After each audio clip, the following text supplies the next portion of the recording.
For the last 2 days, it's been housing the Millennium Development Goals Review and Summit 2012. In the studio with me to talk about that, it's Beejaye Kokil from the African Development Bank. Beejaye, how much progress are we making in Africa? Everyone wants to come to Africa, everyone wants to expand into Africa from a resources point of view and because of the expanding middle class. But are we making significant socio-economic gains?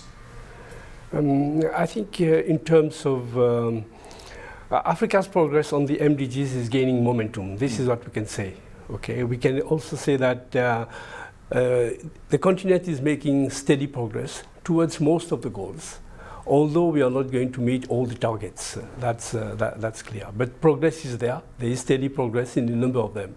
If you count in terms of areas where progress is being achieved, you find like in terms of primary education, empowerment of women, in terms of parity in primary school, in terms of HIV/AIDS, also there is some progress being achieved. So we can say globally that steady progress is being made. In terms of achievement, we feel that we are on track on two goals, namely goal 2, which is achieving primary education, and then goal 3, which is gender empowerment. What about South Africa? I mean, let's focus on South Africa itself, because there's been an enormous amount of bad press about our education system in this country. I mean, you say we're making steady progress, but to me, steady isn't quite good enough.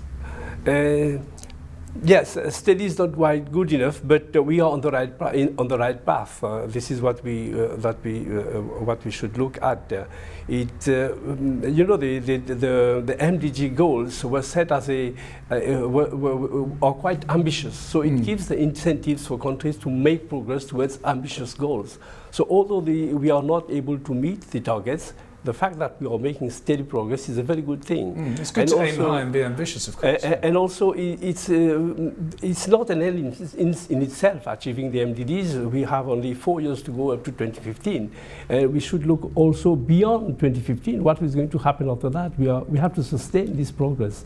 So we have to build a process where this progress is being built gradually, and it is going to be sustained after 2015. It's all very well to have these conferences, and I always say to people like yourself, sitting there and engage, having good meetings and meetings both in the CTITC itself, and then obviously afterwards as well, some constructive engagement. But afterwards, where's the accountability? I mean, is this conference going to mean that MDG's Millennium Development Goals will be fulfilled, or do you just go away and do your own thing afterwards? No, I think it is important for the stakeholders to meet together. So there are various levels of meetings. So you have got the levels where, in this case, we have got the private sector, the policy people are meeting to discuss what is happening. So there are a lot of there's a lot of learning going on, what the private sector is doing, how we can leapfrog the technology development that is happening, and so that it can contribute to Africa's development. For instance, we have been learning in terms of education. We should go beyond classrooms, so we can make use of ICT to go to the public, to improve literacy and contribute to development. How important is the private sector versus the public sector in this MDG initiative? I mean, they have to work together, obviously. Are they doing so? I think yes. Each one has got its own role. There are various stakeholders: the government, the private sector, and the NGOs, the public. Everybody who is working together to contribute towards the MDGs, and everyone has got their own role. And the private sector has got a big role. If you look at, for instance, in terms of employment, the private sector has about 60% or more than 60% is generated by the private sector.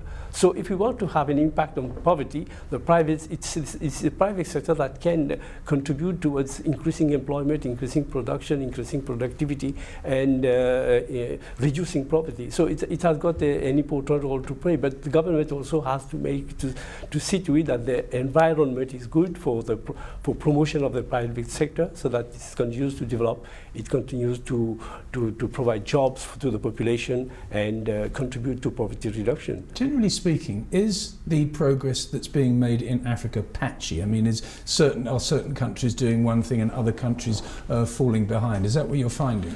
Yes, definitely. It's true that if you look at the performance of Africa, you find some countries are making more progress than the others because they are different in terms of policy implementation. This is quite different. And also you find that in terms of region, while if you see that North Africa, for instance, is doing very well, and for many of the goals it is on track to meeting them. How are they achieving that compared to other areas? I mean, is it because of natural resources? Is it because of gas and oil and that sort of I think one important thing is where you start, because they already had a certain level of development. If you compare the target was 1990 up to, and also there are a lot of factors like infrastructure is there, a lot of the enabling environment is there for the promotion of the private sector, and all these contribute towards achieving these. They also had a certain level of, in terms of education, was already there. So they started with a lot of potential. It was already there. So you find some disparities in terms of regional outcomes, and also even within countries, you find there is a divide between rural and urban divide. And there are also, you find that also women, they are defavored compared to men in some instances. They don't have access to the same facilities. Beejaye, so you know what happens when we talk about things like growth in South Africa? I mean, we can glibly talk about 2.5% growth 2012 in this country, but it seems to me on occasion that we missed the real point. There's almost a 2 or 3 speed economy and 2 or 3 speeds of development in South Africa. On the one hand, we've got this fantastic resources that we dig out the ground and sell to China. On the other hand, we've got this extraordinary amount of poverty. To me, that's the biggest challenge, is to bring everyone into the picture and make growth inclusive. Indeed. This is what also we find, that also, although before the crisis, Africa has been growing at a tremendous rate of 6% over a decade, and compared to China, which has been going, of course, much higher than about 10%. But China is going to meet the MDG goal on poverty, but Africa is not going to meet this goal. What we find is that the relation between growth and poverty is not that direct in Africa, and most of it because growth is not inclusive, and also a number of countries rely on exports of mining products, petroleum, and which are more or less enclave economies. The forward and backward linkages to the rest of the sectors is not there. So also there is a lot of growth in Africa in some countries or some sectors. The forward backward linkages to other regions, to other sectors, and also within the region you have some enclave regions which are producing and exporting, and the linkages with the rest of the economy are not there. So this is why it is important for more inclusive growth and the participation of all the population, including the women, in the development process, so that this growth can contribute to poverty reduction. And this is where we are going now, towards Beejaye, more inclusive growth. We'll leave it there, but keep up the good work and good luck with the last day of this conference. That's Beejaye Kokil from the African Development Bank talking about the MDG Review and Summit, which is taking place in Cape Town at the moment.